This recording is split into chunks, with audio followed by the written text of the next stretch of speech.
कार्तिक महिन्यातील शुक्ल पक्षातील एकादशीला प्रबोधिनी एकादशी किंवा देव उठणी एकादशी म्हटले जाते. या एकादशीला देव उत्थान एकादशीच्या नावाने देखील मानले जाते. हिंदू धर्मामध्ये एकादशीला विशेष असे महत्व आहे.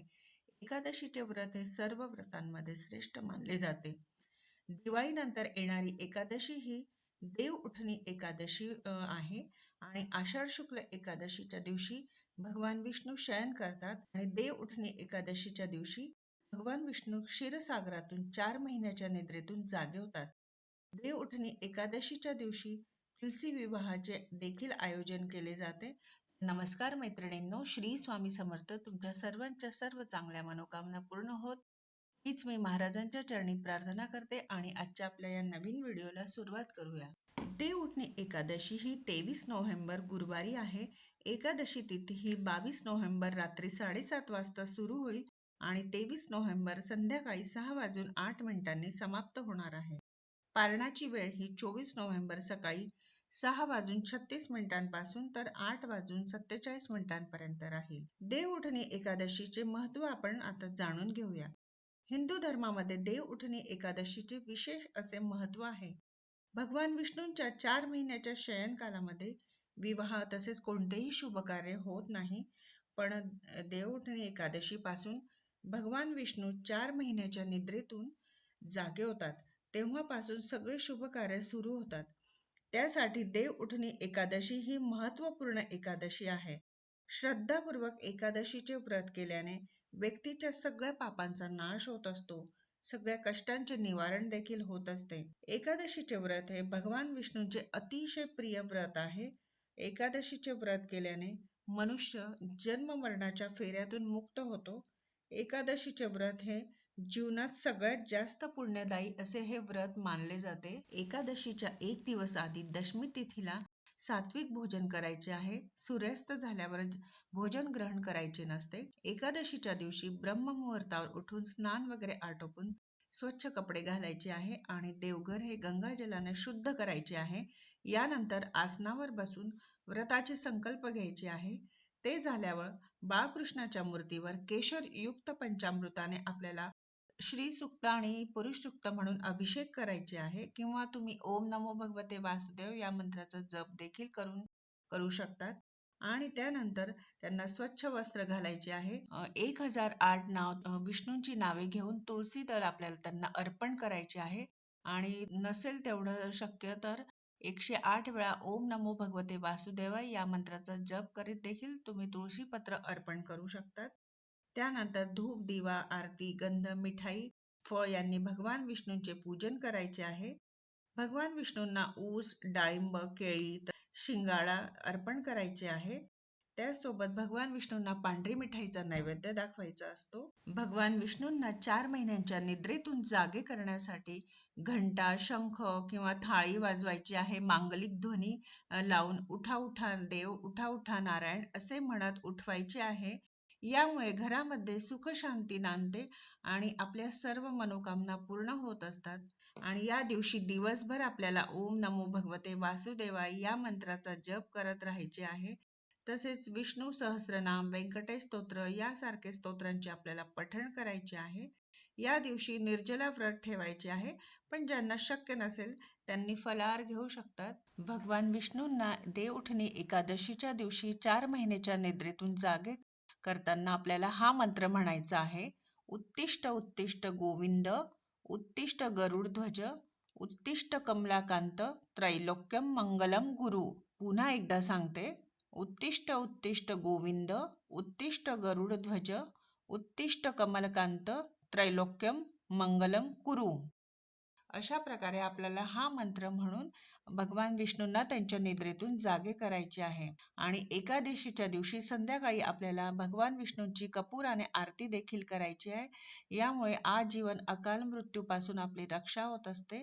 एकादशी व्रत केल्या एवढे पुण्य दुसरे कोणतेच पुण्य नाही. जेवढे पुण्य सूर्यग्रहणामध्ये दान केल्याने होत असते त्यापेक्षाही काही अधिक असे पुण्य एकादशी व्रत केल्याने होत असते. जेवढे पुण्य गोदान, सुवर्णदान, अश्वमेध यज्ञ केल्याने होत असते, त्याच्यापेक्षाही काही अधिक असे पुण्य एकादशीचे व्रत केल्याने होते. एकादशीचे व्रत केल्याने जे आपले पितर असतात त्यांची नीच योनीपासून मुक्ती होत असते आणि त्यामुळे ते प्रसन्न होऊन आपल्या कुटुंबाला आशीर्वाद देत असतात. आणि एकादशी व्रत केल्याने घरामध्ये सुख शांती नांदत असते. धन धान्य पुत्रांची वृद्धी होत असते, कीर्ती वाढते, मान सन्मान वाढतो आणि श्रद्धा भक्ती वाढत असते आणि आपले जीवन हे रसमय होत जाते. या दिवशी आपल्याला 11 तुपाचे दिवे देवी देवतांच्या निमित्ताने लावायचे आहे. तसेच रात्रभर आपल्याला तुपाचा दिवा अखंड ठेवायचा आहे. या दिवशी तुळशी पत्र तोडणे निषिद्ध मानले गेले आहे, पण तुळशीचे रोप हे दान करणे खूप शुभ मानले जाते. एकादशीच्या दिवशी आपल्याला मांस, मदिरा याच्या सेवनापासून दूर राहायचे आहे. लसूण, कांदा वर्ज्य करावे. जरी तुम्ही एकादशी व्रत करणार नसले तरी आपल्याला सात्विक आहार घ्यायचा आहे. या दिवशी कोणाचीही निंदा चुगली करून अशा प्रकारे आपल्याला उपवास ठेवायचा आहे. या दिवशी नखे कापणे किंवा तसेच केस कापायचे नसतात. शक्य झाले तर मौन व्रत ठेवायचे आहे. भगवान विष्णूंच्या मंत्राचा जप करत राहायचा आहे. या दिवशी भात खाणे देखील वर्ज्य मानले गेले आहे. कुणाचाही अपमान किंवा भांडण करायचे नाही. या दिवशी आपल्याला गायीची सेवा करायची आहे. गरीब लोकांना अन्नदान करू शकतो आपण. कार्तिक महिन्यातील एकादशी व्रताची कथा वाचल्याने किंवा ऐकल्याने 100 गाय दान करण्या एवढी फलप्राप्ती आहे. पौराणिक कथेनुसार एका राज्यात सर्व लोक एकादशीचे व्रत करत असत. या दिवशी राज्यातील प्राणी अन्न ग्रहण करत नव्हते. या राज्यात दुसऱ्या एखाद्या राज्यातील एक व्यक्ती आली आणि त्याने राजाकडे काम ठेवण्याची मागणी केली. त्याची परिस्थिती पाहून राजाने त्याला होकार दिला. राजा म्हणाला, ठीक आहे, मी तुला नोकरी नक्की देईन, पण तुला एक अट मान्य करावी लागेल. अट अशी आहे की या राज्यात सर्वजण एकादशीचे व्रत करतात आणि हे व्रत पाळणे बंधनकारक आहे. त्यामुळे हे व्रत तुलाही पाळावे लागेल आणि या दिवशी तुम्ही अन्न घेऊ शकत नाही. राजाची अट त्या व्यक्तीने मान्य केली. काही दिवसांनी एकादशी आली आणि त्या व्यक्तीसह राज्यातील सर्व जनतेने एकादशीचे व्रत केले. परंतु जसा दिवस सरत गेला तशी त्या व्यक्तीला खूप भूक लागत गेली आणि तो राजाकडे पोहोचला. त्याने राजाला सांगितले, हे राजा, फक्त फळांनी माझे पोट भरत नाही. माझी अन्न खाण्याची इच्छा आहे. ते मिळाले नाही तर मी मरून जाईल. ते ऐकून राजाने त्याला अन्न दिले. तो नेहमीप्रमाणे नदीवर पोहोचला आणि आंघोळ करून अन्न शिजवू लागला. जेवण तयार झाल्यावर त्याने देवाला आवाहन केले, हे देवा, अन्न तयार आहे, भोजन करायला या. त्याने हाक मारल्यानंतर पितांबर धारण करून भगवान चतुर्भुज रूपात आले आणि त्यांच्याबरोबर प्रेमाने भोजन करून अदृश्य झाले आणि ती व्यक्ती आपल्या कामाला गेली. पुढच्या एकादशीला तो राजाला म्हणाला की महाराज, मला दुप्पट भोजन साहित्य द्या. त्या दिवशी मी उपाशीच राहिलो. राजाने कारण विचारल्यानंतर त्याने सांगितले की देवही आपल्यासोबत जेवतात, त्यामुळे हे सामान आम्हा दोघांसाठी पुरत नाही. हे ऐकून राजाला आश्चर्य वाटले. तो म्हणाला, देव तुझ्यासोबत खातो यावर माझा विश्वास बसत नाही. मी खूप व्रत ठेवतो, पूजा करतो, पण देवाने मला कधी दर्शन दिले नाही आणि तुला कसे दिले? हे कसे शक्य आहे? राजाचे म्हणणे ऐकून तो म्हणाला, महाराज, तुमचा माझ्यावर विश्वास बसत नसेल ना तर बघा. राजा झाडामागे लपून बसला. त्या व्यक्तीने अन्न शिजून संध्याकाळपर्यंत देवाला हाक मारली, पण देव आला नाही.